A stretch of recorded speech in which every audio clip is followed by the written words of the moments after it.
Hi there, my name is Philip Ideson. I want to welcome you to the Art of Procurement podcast, the podcast that helps you, a forward-thinking procurement professional, position yourself and your team to proactively take advantage of the revolution that's taking place in procurement today. By interviewing industry trailblazers and sharing insights from our own experiences, my team and I pull back the curtain and shine a light on the strategies, tactics, and tools that procurement teams are using to elevate their impact. And today on the show, I'm joined by Ryan Bradford. Ryan has worked in procurement leadership roles for companies like Disney, Farmers Insurance, and most recently as the head of procurement for the New York Times. My path has crossed with Ryan a few times online, and I had the pleasure of meeting him face-to-face late October at AOP's Procurement Orchestration Roadshow in Manhattan. I invited Ryan onto the pod to share his perspectives on the procurement customer experience, ways that we can interact with our internal customers or stakeholders to help them achieve or exceed their desired outcomes, and tactics to win over the skeptics and resistors. So let's go into the conversation where I start by asking Ryan if he found procurement or if procurement found him. It actually found me. I kind of stumbled into it. A number of years ago, and well more than 20 years ago, I worked for Sherwin-Williams in LA County. My store actually provided new housing, or so we supplied to new housing construction for all of LA County. Mm-hmm. As you can imagine, that's a lot of materials. Yeah. We had a little warehouse off the back, actually a good sized warehouse off the back of our store. And based on what I needed to sell to my customers in LA County, I had to bring in a lot of materials. And actually what I found is I was actually able to get the materials direct from various suppliers and manufacturers far cheaper than I could get from my own DC. Mm-hmm. In turn, what I ended up doing is I would bring all this material in, which is more than my store could handle by itself, and I was selling it out to all the other stores in LA County. So inventory turns were incredible, but that difference, I was able to make quite a bit of money for my store. Yeah. So that whole buying and selling, and I did that for a while when I was with Sherwin-Williams, very successful there. And then towards the end of that, I was thinking, well, if I enjoy this buying and selling so much, why don't I do this full time? And then that led me into taking a procurement role. Mm-hmm. So you came into it as somewhat of an entrepreneur, which is interesting. You know, as you think about, have you found that that's informed how you have operated as a procurement person? Kind of that experience that you had at Sherwin-Williams of perhaps being a little bit non-traditional. Yeah, I think I was the typical maverick buyer or maverick purchaser, the ones that we don't want in organizations. So I've been on that side, and I understand it, I get it.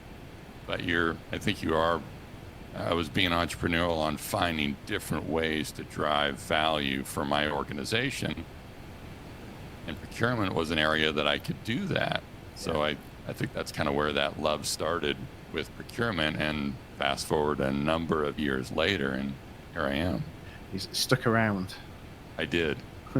Now, really the purpose of the conversation today is to talk around the procurement experience. I think that something that is a big driver of the perception that folks internally within, stakeholders and suppliers externally, how they determine what the role of procurement and how they operate with procurement and what procurement can do for them.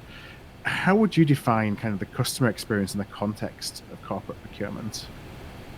I think when we look at sourcing and procurement, as well as procurement transformation models, we've taken more of a kind of a traditional focus, how others work with us, how others should engage us, how this is our process, this is our policy, this is how you engage us, here's our tech, here's our tools, this is how you need to work with us and get what you need. And we take kind of a similar approach when we take a look at procurement transformation efforts, where, hey, this is where we're at. This is, we measure best in class or other organizations, so that's where we need to do. Or maybe a third option is we just hear of new tech and we implement it because that's going to solve our problems. Yeah. In all those spaces, though, what's missing is the customer, our internal customers as well as our external customers. So instead of taking a kind of an inward look on your sourcing and procurement models, what's that outward look? Yeah. And what I mean by that is, what's the easiest, simplest experience that we can provide for our internal customers? Not what we think that they need to do, but from their perspective, what's that easy experience that we can give them to make it easier to gauge us and drive more value? And you can do the same for external customers, because source and procurement, we support other business units that in turn that support our end customers. Yeah. What's that easy customer experience that we can provide our end customers? Again, not what we think is what we can do in our existing process, but how can we redefine that? When you put the internal and external customers first, or in that equation, it can dramatically change how you look at source and procurement operating models and procurement transformation efforts. And that's something that topic is something I presented on a couple times. It's something I'm passionate about, because it opens up people's eyes to a completely different view of customer engagement and customer experience. So where is the starting point? Are you going? Should we be thinking about? Okay, this is kind of the traditional procurement model. How do we make that more customer friendly? Or we need to rethink the operating model, because the way that the procurement operating model today is defined is not necessarily one that puts the internal and the external customer first. I think where we start is with the customers. Yeah. We all have existing source and procurement models, and they all vary based on organizations. But in each of those situations, I think where we start is with our internal customers. Not what we think they want, but what they want. Like, go to them, talk to them, engage them. Hey, what do you need? What are your expectations? What's your current customer experience? And what's your ideal experience? So I think starting from them and asking them, but then keep asking, and not trying to summarize or simplify what they're saying, but keep asking them to dig further and further into it and find out what an ideal experience for them would be. I think it really starts with the customers, and you can build everything on that after, though.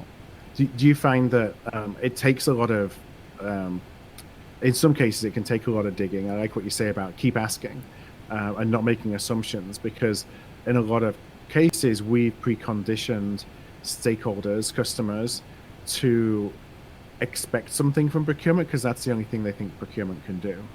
And so you kind of have to break through their perception of what procurement is to uncover what help they actually need. I've found when you reach out to individuals and you have different sessions, you can either surveys or I'd actually prefer to do it in person. Yeah. But when you frame up that conversation of, hey, I want to hear your expectations, your understanding, your experience. I'm not here to judge. I'm not here to explain source or procurement to you. I really want to know from your view what it is. It changes the context. You're not judging. You're not, sharing what procurement does. You're really hearing from their perspective. What's interesting, though, is when you start asking those questions, finding out what they need or what they want. It's usually something simple. I need a contract. I need to get something ordered. I need to get something replaced. Yeah. There's usually something they're trying to. As much as we want just people to reach out to procurement because we're really friendly, they generally need something or some sort of help. And finding out what that point is, wherever it is in the process, is key. It may start a lot of different ways, but it's, for example, it might be one of a few buying channels that it's what we're talking about. I need to get something ordered. If you know what their goal is, what they're trying to get to, everything after that you do internally is really irrelevant to them. Yeah. They don't really care. They just want X. Yeah. So if that's the goal, looking at that kind of an endpoint and kind of working backwards after, not in that discussion, but much after, having that discussion internally, you can start to solution, hey, what's a better experience I can give that customer to get to X, whatever they're driving towards. Right. And when you do that, you want to make sure you're not limiting yourself to current tech. And what I mean by that is blue sky. So not, hey, within my current solution, how Yeah. could I do this? Or my current environment or in the current system. No. What's the best experience that I can provide them? I'd provide them to get to whatever their goal is, whatever that X is. When you think of it that way and you kind of come up with a process that achieves that, what you'll often find is that that solution can be done in your current environment, but you never would have realized it unless you really stood back and took a look at it from kind of a blue sky effort. What kind of granularity would you go into in terms of, the experience? Because I think you can build a journey map, for example, which kind of traces all the interactions that a stakeholder or customer might have to try and get something done. And you can really go into the weeds of that to learn, like, how far into the weeds do you try and go? I think that's kind of a natural way to look at a journey map of what's current. But the reality is, and having gone through this a little bit, is if you're starting from a place where you've got, let's say, broken processes or very disjointed processes, variances across the processes, you might start mapping what that journey is, and then you get to 1 map, 2 maps, 3 maps, 4 maps, and you suddenly have this endless list of maps. Yeah. At some point, you're going to realize, whoa, that's not the best use of my time. We need to take a different approach. So you can't just keep mapping everything out. You're never going to find out all the different variances. What you end up doing, and what I've done, is then taking a different approach where, starting with the end in mind, working our way back to find out what's a better way. So your customer journey is very important, but if you have too much variance, that might Everyone be has the a best different way.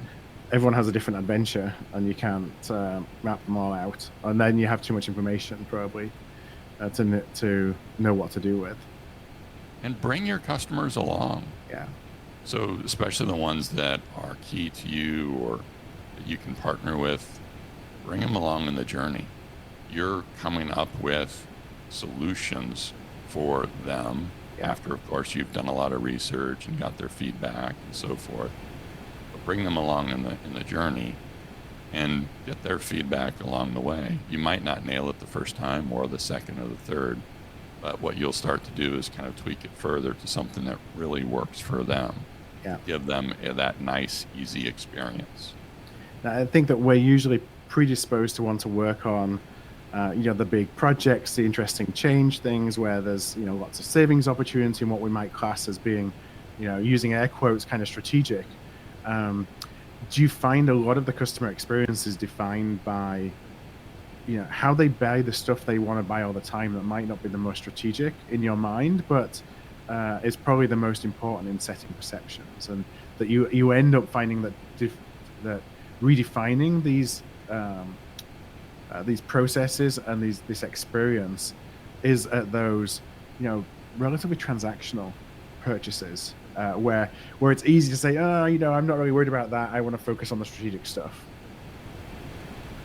It helps to understand what your customers' priorities are. Yeah.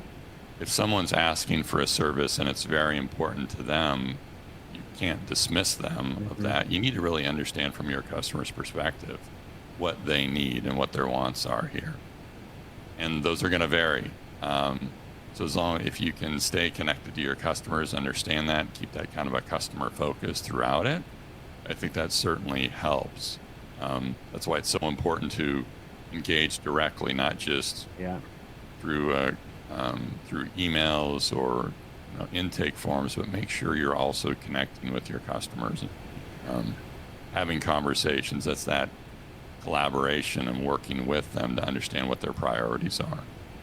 Yeah, I know a lot of our processes in procurement, from an outside perspective, can seem, overly thorough or complex. Sometimes difficult to understand as somebody who doesn't spend all their time in procurement as a stakeholder does. How important is it to just kind of go back to basics and make things as simple, easy, as transparent as possible for their experience? I think it's important to make things easy, but Yeah. even in large enterprises, highly regulated environments, we don't have to overcomplicate Hmm. things. With the amount of tech that we have available and solutions that we can utilize, we can make it super easy for our internal customers. Oftentimes, we might not be using those types of technologies or platforms to make it an easy experience. But there's generally an easier way that we can navigate through that process Yeah. and give our internal customers a better experience. I think part of when I think about experience, certainly from my experience in procurement, you sometimes think I don't want to say no to it. Like I have to say yes to everything that um, an internal partner, an internal stakeholder might want for them to see me as somebody who is bringing value to them. And yet our job is often to challenge and to put guardrails in place and to provide governance. You know, can being can, can putting in place a really a customer focused process and focusing on their outcomes coexist with saying no and being the policeman that we sometimes need to be, or holding them to account for things that we believe may not be in the best interest of the business. I think so. I think you can do both. And it's how you craft that language. Mhm. Throughout my career, I've always been the one that's um, not been, or I haven't gone with the group thing. Yeah. So when large discussions where everyone's saying, yes, this is what we need to do, I'm usually the one that says, hey, wait a minute here. Have we considered X? Or I'll be the one that raises the point that everybody's usually thinking about, but nobody's willing to raise. I think with your stakeholders, when you're working with them, you got to be able to raise certain things. They don't want just yes people. They Yeah. want partners. And sometimes you have to tell them bad news or different news or news that they might not like. But you also don't want to be too rigid in your process. Like, hey, I hear you. We can't do X, but what if we did X plus Y or some combination thereof? So they see like, hey, you're not able to give me exactly what I want, but you're working with me in solutioning and finding a compromise Mhm. here. I think that goes a long way with working with your stakeholders and finding a better experience for them. We hope that most of the transactions can just be easy peasy, though, Yeah. either self-service or supported transactions. It's usually the bigger, complex efforts where more questions might come up. I want to bid out this massive effort over here, or make these changes to this organization, this business unit. Those are the types of areas that you might have more of those discussions. Right. Yeah, and for the easier purchases, and by that I mean perhaps less complex, need less touches. Um, are you finding that technology is now an answer to, or a? I never want to position technology as being a silver bullet for anything, because I don't think it is. But do we have more options in terms of enabling an easier, more simple, straightforward, transparent customer experience or stakeholder experience by leveraging today's technology? And is technology kind of a necessity to be able to do it? It certainly can. It makes it a lot easier for our internal customers. There's Hmm. some great tools and resources out there to make seamless operations and self-service. People can request what they need whenever they want. Yeah. You got to put guardrails in place, but and as well as you can give them complete visibility on that transaction. So for those little items that they might need, it's super easy for them. Even some of the more complex stuff you can do that way. Hmm. I think technology is an enabler. It allows our teams and procurement teams to focus on more strategic activities, but you need to make sure you've got your system set up correctly to properly support the business. So I do think it's a huge enabler. Smaller organizations, you might be able, very small organizations, you might be able to do it to some degree without, or maybe Yeah. you don't need the full suite of the source to pay solutions or P2P solutions. You might be doing some other types of solutions. But the larger you get, the more the need is for end-to-end kind of source to pay solutions, layering on some additional technologies to make it just a seamless experience. Now, do you have any opinion on how much if just assuming that the technology is there to be able to do this, and because I know it is, to devolve the responsibility for sourcing back into the business, with guardrails, using technology. Do you have an opinion on how far we should as procurement organizations push for that? Should it be certain categories of spend? Should it be, still some procurement involvement? What's your kind of thinking on how much we push back into the business? I think technology in a whole and what's available to us, it's a great enabler for our operations. It can unlock so much more value, but we got to make sure we're using it correctly. It certainly is a huge help for our teams, and it can be a huge win for our internal customers as well. We have the visibility available to what's going on in the market, as well as our probably internal customers do as well. And we also see what's going on in their operations.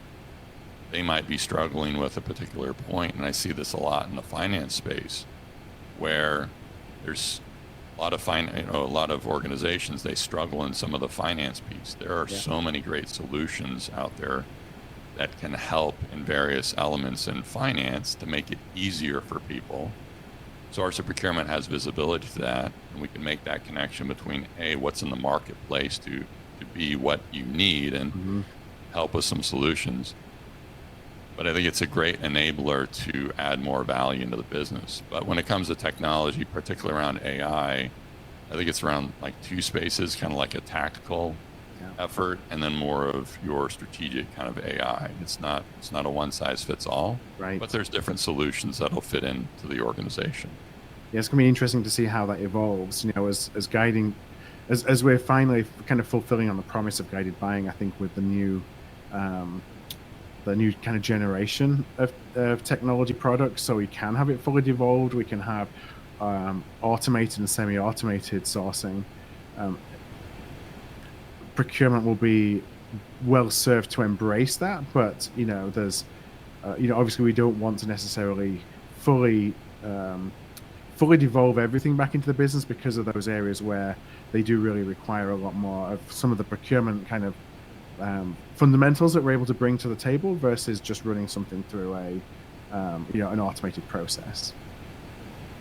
In building on that a little bit, tying into the customer experience, and an example of where I've kind of worked through that, where I mentioned earlier about all these different customer journey maps, and you've got all this variance. Went through an effort and made it super simple for our customers. We gave them two options, and this is internal customers. We gave them self-service or fully supported. Yeah. That was it.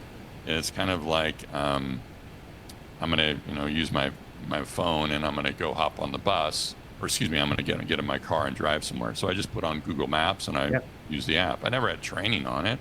I just type in where I go and follow the directions. It's easy peasy, right? Self-service. Or you know what? I don't want to do that. I'm just going to go to the corner and get on the bus, and I'm going to let you drive the whole way. Yeah. Those are kind of the two options. So we made it super simple for our internal customers. So instead of, certain value of contracts here or certain risk element and all this hierarchy of stuff, as we got a lot of questions about it, we eliminated all that. Self-service or fully supported, that's it. We're going to make it super easy for you. And that seemed to resonate with our customers, our internal customers, and from what we rolled out so far, they loved it. So you can make things super easy. Now that solution might not work in all organizations, but it can work in larger enterprises. But it's that idea of putting the customer first and finding creative solutions in your current environment that can streamline your operations. Yeah, I love that analogy because it's easy to understand and understand what you're getting yourself in for as you make that decision, but you're making a conscious decision to do that. You could throw a co-pilot into the middle, I guess, of having somebody assist you on the journey instead of the technology doing it for you. But what did you find that what was the choice, the path most taken as you rolled that out?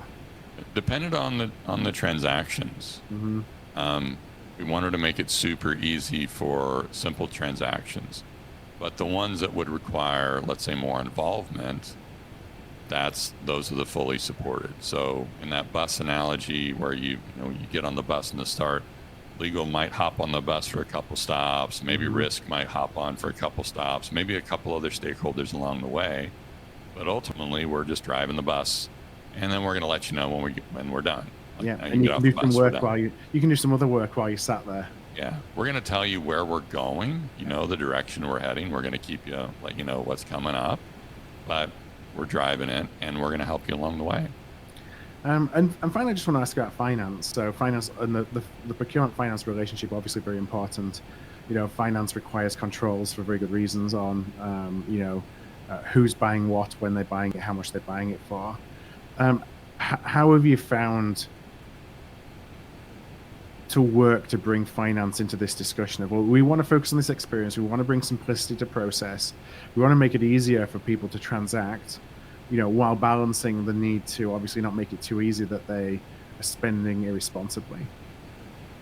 Of all the stakeholders you're going to work with, probably the ones that are going to be most supportive right out of the bat, your sales, of course. Yeah. Like, hey, you're putting our customers first. That's fantastic.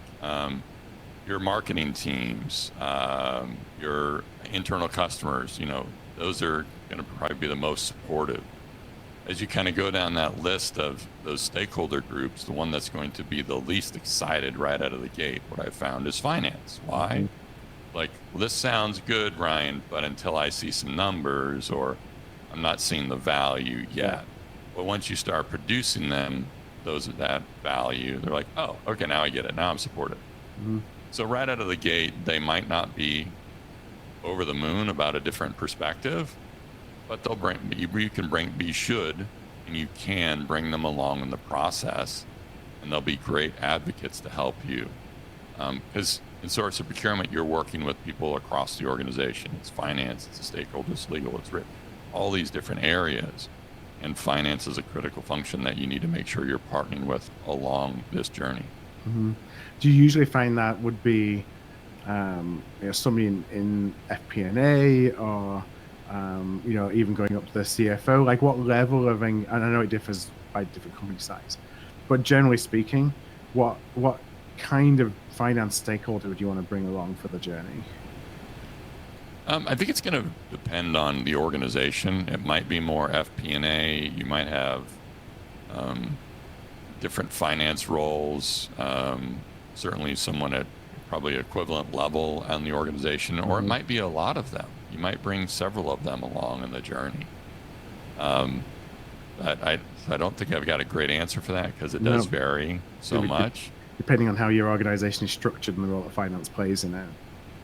We're connectors, we're collaborators, and we add value across the organization. So engage a lot. And it's not just one person. You need to work up the chain, across the chain, and down the chain when you're working with people. And it's not just you and personally as well of having those conversations. You need to make sure you're giving that information to your team so they're also able to partner with whomever they're working directly with, whoever you're reporting to, giving them the information as well. So you're building kind of this larger quorum of individuals as you continue this journey of improving your source of procurement models and a better customer experience. Now, I want to ask one last question that goes kind of back to something we said at the start, but just to wrap things up. Obviously understanding the needs of the individual stakeholders and stakeholder groups is really critical too, because what experience looks like is in the eye of the beholder. Everyone can be different in terms of what they see as being a good and easy, simple procurement experience. How do you balance different needs from different stakeholders? Are you looking to kind of combine all the needs from different stakeholders and build that into, well, this is going to be the one process that I follow, or have tailored experiences for different stakeholder groups based on what their needs might be? You're going to have some customization probably for the stakeholder groups. I'll give you one example right off the bat. And for anyone that's done media buying in the marketing space, that's going to be a little bit different than how I'm going to buy facility services. Media buying, you might, in most organizations, it needs to happen instantly. You don't have this, even the process of submitting the forms and things like that. So you need to make sure that whatever you roll out when you're working with your different groups, you have solutions that support their business. So you might have some tweaks along the way, and that's why any solution that you go through or work through, you need to make sure it's fit for purpose. A comment I try to eliminate from my languages, and I encourage others to not use it as well, is the phrase, well, at my old company.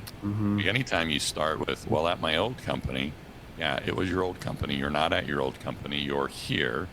Why don't we work on a solution for this company? So you need to make sure that whatever you do is fit for purpose. Now, it might look like something you've done before, or it might be something entirely different, or it could be some combination. But you want to make sure you're meeting the needs of your customers.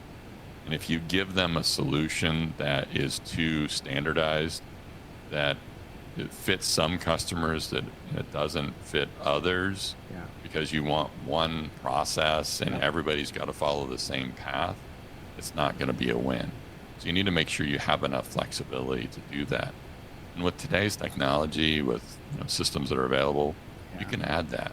So if it's got to happen instantaneously, or it's a much slower process, you want to more fully support it, there's all sorts of different ways that you can support your customers to meet their needs, or I should say even kind of exceed their expectations. Well, Ryan, I know it's about time to wrap up, so I want to thank you so much, first of all, for joining me on the podcast today. It's been a pleasure. I know we've spoken in person before today, and it was great to finally do something on the pod. I said the last question was the last question, but everyone who's a regular listener knows I do have one very last question, which I always talk about being the easy one, which is, if anybody has listened today, they would like to reach out and connect with you, chat a little bit more about your experiences, in transformation, in driving customer experience, where is the best place for them to find you? Best place to contact me is through LinkedIn. I've got all my contact information there. Please reach out. My cell phone as well as my email, they can book a time right on my LinkedIn. I'd be happy to engage anybody with that, to have a conversation, and encourage them to reach out. Also, Bill, thank you so much for today. I sincerely appreciate it. It's been wonderful today. Oh, you are more than welcome. And for anybody who would like to reach out to Ryan, absolutely, as Ryan said, check out his LinkedIn. We'll also put a link to Ryan's LinkedIn profile on the show notes page for today's episode. And those are all at artofprocurement.com/podcast. That's artofprocurement.com/podcast. With that said, Ryan, thank you so much again, and have a great rest of your day. If this episode struck a chord with you, please do send it to somebody. We grow here at Art of Procurement through word of mouth, and that would be really appreciated. You can also support us by giving us a thumbs up, a star rating, or a review wherever you listen to your podcasts. Since 2015, we've built the world's largest free resource for procurement professionals looking to elevate their impact. Our resources span podcasts like this, videos, blog posts, papers, and events. To join us on the inside and to ensure you never miss an episode, a webinar, event, or a post, please do subscribe to our weekly newsletter, This Week in Procurement. You can do that at artofprocurement.com/subscribe. That's artofprocurement.com/subscribe. Thank you for joining us today, and I look forward to seeing you again soon.